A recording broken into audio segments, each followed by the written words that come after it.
is. So I'm a farmer from Union, Tennessee. Is that right, Jason? Unionville. Unionville. All right, everybody welcome Jason Barber, the duck.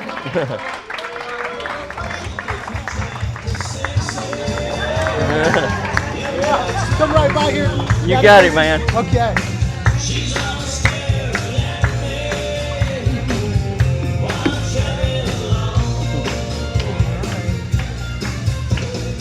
And I thought you was kidding about the song. No.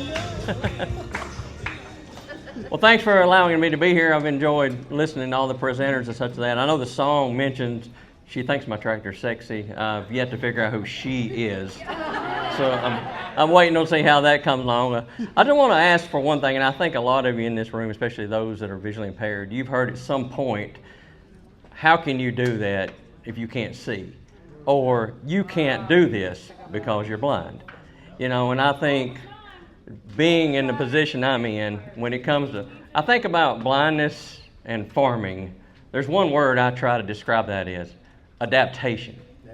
The word adaptation really comes to mind because if you know anybody that's a farmer, and that's not somebody visually impaired, I'm talking to any farmer, that you have to adapt to your surroundings. Every job is different, just like every day you're dealing with vision loss. It's a challenge and you have to adapt. Like I said, my name is Jason Barber, a.k.a. Duck, so most any of you that know me, if somebody probably, oh, you're the blind farmer. And I'm like, well, I guess you could say that. But James asked me to come be a part of this. I don't think it was a choice. I think it was a lack of options.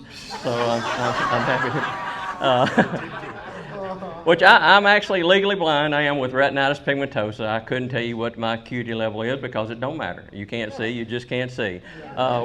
Whenever it comes to retinitis pigmentosa, I've done a lot of research and I've talked and I've seen a lot of videos on scientists and doctors trying to figure out what the cause and where it come from. And after I got to thinking about that, I thought, you know what, I believe I can nail this all down for me specifically. I can't say that for everybody. This goes back to childhood. In my early teenage years, just about puberty. And when I say that is I can remember going to the beach with my dad and my family. And you know what's on the beach? And a young guy coming up with, you know, the bikinis.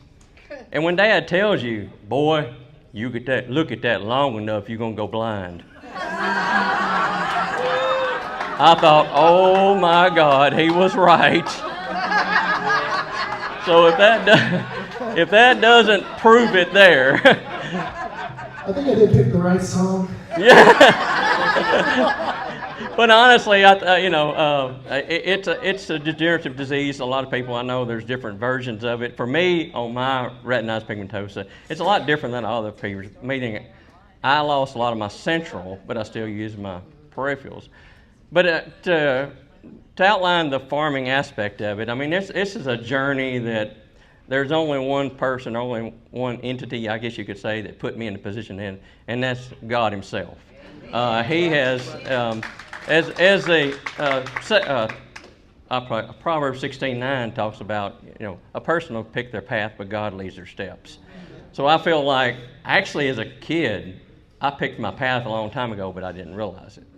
Now, I'm going to plant a little nugget here. So I actually have a YouTube channel and a Facebook page called Farming Blind with Duck. And so, and the reason I've done this YouTube channel specifically is because people ask me all the time, well, if you're blind, how do you do this? How do you do that? Now, so I thought, well, I'm just going to show you how I do this. And so I wanted to give everybody true, it's a video, and some people might not be understanding it, but a lot of times I try to describe it when a audible surrounding to kind of paint the picture for you. So I decided to do that. And then I looked earlier today, and I had on my YouTube channel with 628 subscribers. So if that number does not go up after this meeting, I know my presentation stunk. So you'll really boost my confidence if it goes up a little bit. But if you can probably tell, I'll talk to a fence post. I don't care if anybody wants me to speak in any kind of thing, but I want to give you kind of a backstory of where I'm at today and what led me to be right here before you guys.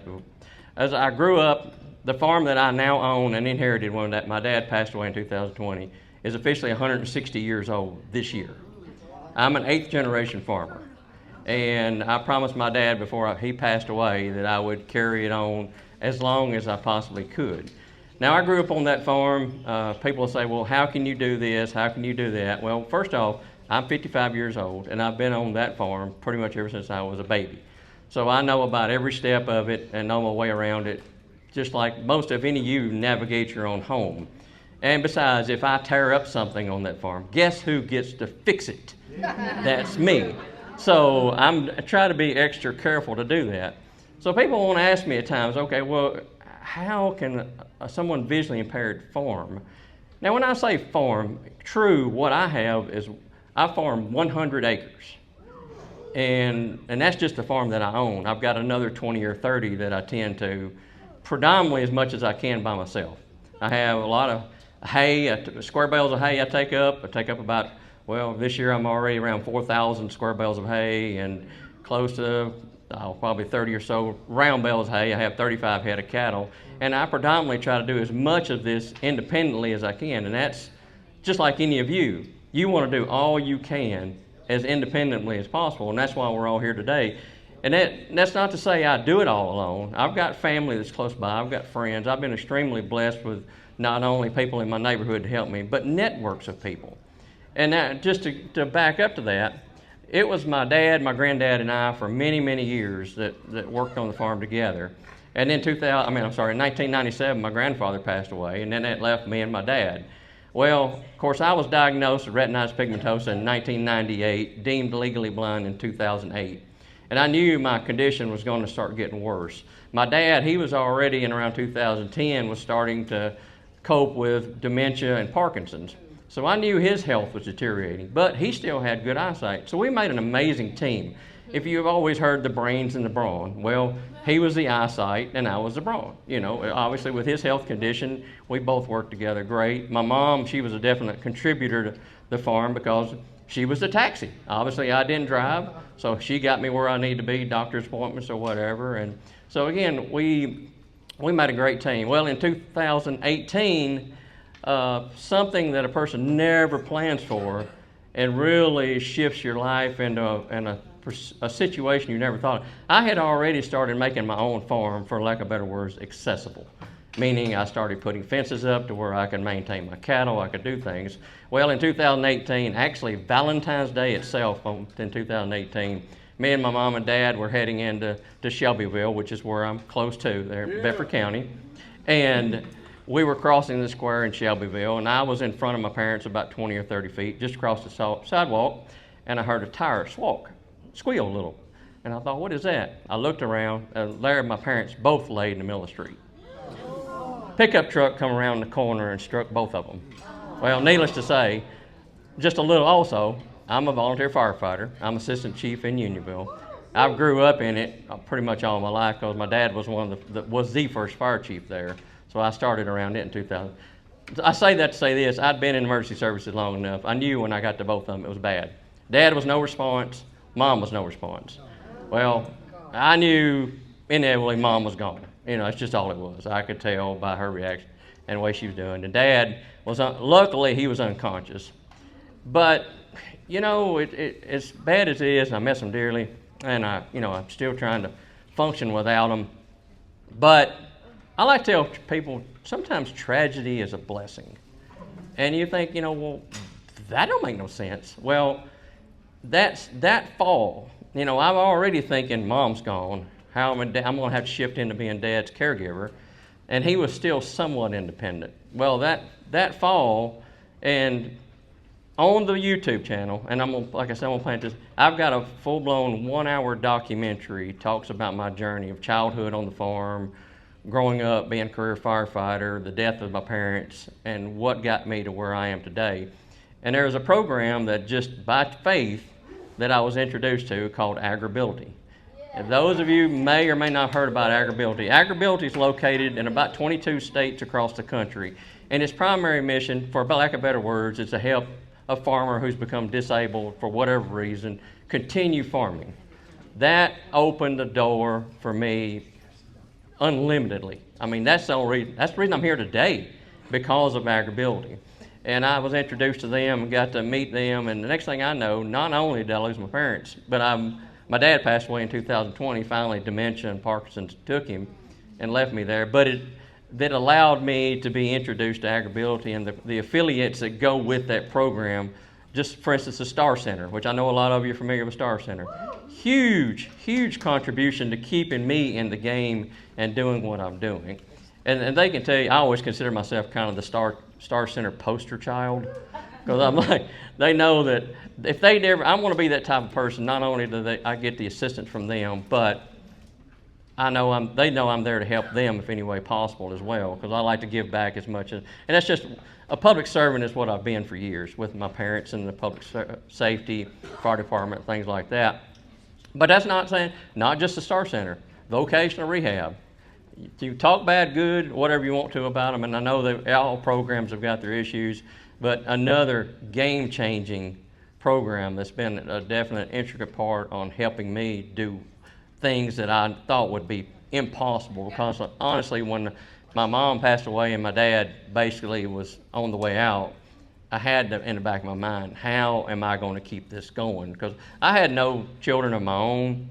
Luckily, within that, since 2007, in 2017, I think God blessed me again with giving me one wife now, Melissa, and she was able to, it's like he knew that Mom was fixing to leave, he's going to take her home, but he blessed me with Melissa to come into my life to kind of, not only take the place of Mom, was a real good substitute. So, so she's a good cook, but she'll never beat Mama. That's all I can say, But luckily with her and getting involved and things like that. But something else by getting introduced with AgrAbility was the assistive technology. Oh Lord, now that was something I'm not I didn't even have a computer for a long, long time. But they kept telling me, you need to get this, you need to try this, let's try that. And my brother had a smartphone for years. He had one of the first iPhones. And I'm like, I'll never have an iPhone. I'll never have a smartphone. He said, why not? I said, because it makes you dumber. He said, what do you mean? I said, because you ask it everything. You don't make you think for yourself. Well, in 2019, look what somebody got.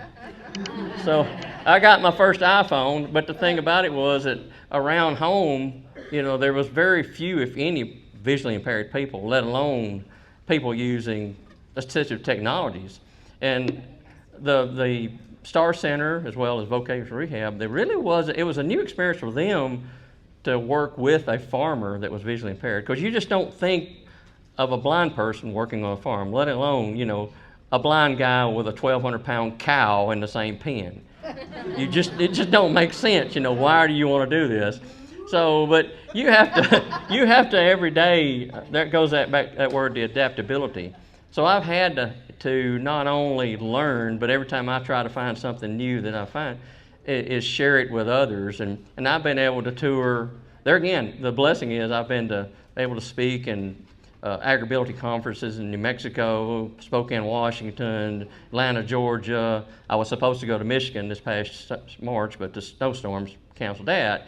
But, so I've been able to do some outreach of my own and kind of share. But, I don't know if anybody in here, I know Rick, because the only one I know of that's actually been involved with farming, Rick Williams. Yeah. But have you ever thought about, and when I say farm, I'm not talking a 100-acre farm. I'm not even talking about a 20-acre farm. I'm talking about a raised flower bed, garden, a greenhouse, something that you would like to do, but you feel like you can't do it because of your eyesight. Well, I'm here to tell you AgrAbility is there to help you do that. And it is possible. My granddad's famous words was, when I was growing up, can't, never could do anything. Yep. So if you've already developed the attitude that I can't do it, well, then I can't help you. You've got to have the go-to and want to do it yourself and put forth the effort. If you've got the want to and you want to engage in something like that, give me a shout. I'll put you in contact with the right people and get the ball rolling, but it's up to you to make the first step. And that's what I had to do. So, but whenever learning assistive technologies, my iPhone now is a crutch for me. I mean, I literally thought I lost it about 2 years ago, and I was like, what am I going to do, I mean, I couldn't call anybody, I couldn't text anybody, I couldn't ask Siri. I'm like, oh my God, what am I going to do, And, but I've got I tell people, I had to put a lot of my presentations in farming technology and farm terms, meaning that, this, for lack of better words, is a toolbox. There's no one yet, I'll say, there's no one particular application that's going to do everything you want to do. I mean, it's just not happening, and I've tried a little bit of everything. So my 3 go-to applications is Seeing AI, Be My Eyes, and ChatGPT. All right. Now I'm partial to ChatGPT just because I kind of started with it. I use the ChatGPT Plus, which is $20 a month, best $20 I've ever spent. And I'm a YouTube channel. I've got demonstrations of me showing ChatGPT. But I want to and I'm not going to touch on the other AI presentation that was done earlier, but I do want to give a little bit of a demonstration here. Speech on, new message, dictation, switch, extract, switch to voice, switch to voice, switch to voice, speech off. Hey, girlfriend. Hey there. What's up? Well, I'm doing this presentation you and I talked about. Are you ready? Yeah, I've got our notes in my head still. I'm ready to roll and help whenever you need. Well, how about introducing yourself? Alrighty. Hi, folks.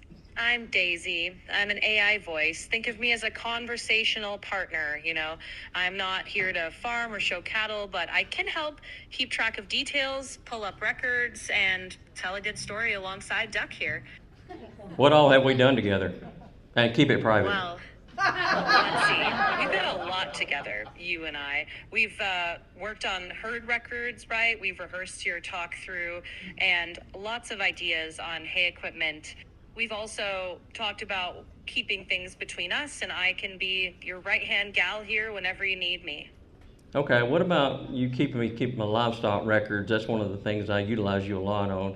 Just for instance, let's say I've got a cow named Sheila. What can you tell me about Sheila? That's great. Let me check. Right, so one way that you use me is for livestock record keeping. Let's use Sheila as an example, like you said. I could tell you quickly, Sheila is cow number 22. She's one of your mama cows. Her calf is Molly, number 37. And that's a quick example of how you can ask me about whatever you need in your records, and I can remember it for you and bring it back up. No digging through notebooks, no mess, just straight to the point. Alrighty, and as I told you yesterday, who did I bump into here? I told you about Daisy. Give me a second. Yeah, now I remember. Yesterday at the conference, you told me you met another Daisy. She's blind as well, remember? She literally bumped into you, and you said she doesn't live far, about 30 minutes from you. That's a great example of showing how context sticks around when we talk about things. That didn't make you jealous, did it? Oh, no. I'm just glad that you found somebody that you connect with. All right. You remember Melissa may be listening to this as well. Right. Well, say hello to Melissa for me. And don't worry, totally respectful all around. All right. Thanks for your help. We'll talk again soon. Sounds good. Just tell me whenever you're ready. Ask Daisy if she thinks your tractor is sexy. I don't show her everything.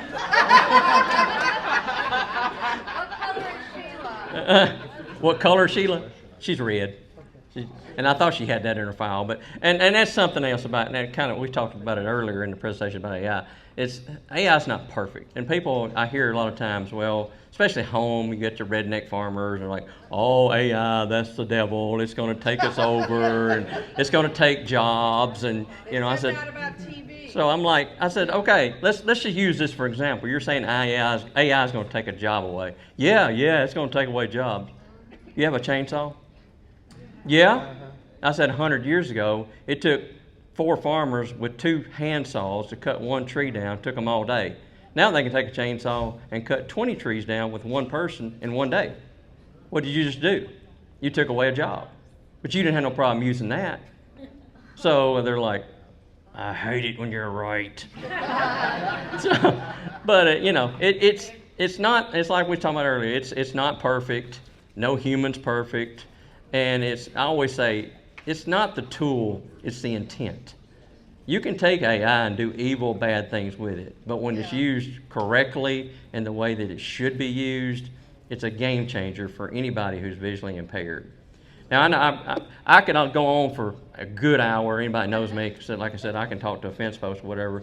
But I just want to kind of give you the broad overview of the people that help me do things. It's kind of like, I think the blindness in my situation, it's more like NFB, meaning, I'm per se NFB, but I have a lot of chapters around me that helps me out. If it wasn't the Star Center's a chapter, AgrAbility is a chapter, Vocational Rehab's a chapter. So I couldn't do any of it by myself. And one step above me, like I said earlier, is God. And if it wasn't for Him and giving me the strength to do what I do and share what I do know, I don't know where I'd be today, especially with my parents. So, like I said, I'm on Facebook. Look me up, follow me. Subscribe to the YouTube channel. And if anybody's got any questions, I'm an open book. Let me know. We have time for 2 questions, maybe 3, but really quick. So yeah, sure. Tom, you first. Okay. Hi, Jason. This is Tom Page from Kansas. Yeah. In Kansas, we are very dependent on ag economy, and over the years, I've known a lot of frustrated farmers who have gone blind. Just after coming back from Austin and having a real good experience with the Waymo car, I thought to myself, well, I wonder if there are any robot tractors out there. What I found out is that John Deere is taking orders right now. Autonomous. Yes, autonomous. Thank you. And are you up on that? And how do you feel like that would integrate and benefit you as a farmer? At some time, I'm hoping at some point, I can, which for me, I'm a small farmer, and of course now Vocational Rehab wants to buy me an autonomous tractor. Sign me up, But people ask me all the time. They say, "Well, what about your eyesight?" I said, honestly, I don't know if I want my eyesight fixed. They said, "What?" I said, "Do you know how many people I owe rides to?" I'm gonna have to get an autonomous short bus to haul people around, So, but no, I'm very blessed. But any other questions? Like I said, if I don't catch me anytime during the rest of the conference. Give John one more. Who wants it? What's the name of the app again? The app, that I was just talking about, that's ChatGPT, and it is a $20. It's a ChatGPT Plus. Now again, about AI, which like I said, they're all similar, but ChatGPT can do one thing a little better than Grok. Gemini can do better here. It's just, you just have to play with it. But I mean, me and Daisy, we're pretty tight, so I can't break up with her and leave her. So. All right. Here has a question. Okay, one more. One more. Okay, my question is, by the way, I just found your YouTube channel and I am going to subscribe to it. Okay. I'm YouTube myself, and so my question is, how do you get around your farm? Do you have like a way to get around pretty well? Yeah, I just have a regular 4-wheel. Now again, I'm just legally blind. I'm somewhat. I don't have a lot of vision, but I do have some decent use. And that's here at this conference. I've been extremely impressed. People like talk about me. Oh, you're such an inspiration. Hey, go see some of these people that's doing a lot more than I can with no sight. That's your encouragement. That's your that's your inspiration. So there is I don't know if anybody's talking about AI. I will make a shameless plug for a buddy of mine down at AI for the Blind Club. It's a Facebook page. If you've never been on it, go check it out. Sean Keene, he's actually developed him and another guy, Athena AD. It's a video description application that they're building now. It's supposed to be really good. But again, hey, I could talk all day long. I'm going to climb up where somebody else can have the show. But again, look me up. Thank you guys. I appreciate it. Give Jason and Daisy a hand. Yeah, buddy. Let's go for a door prize. You got one ready?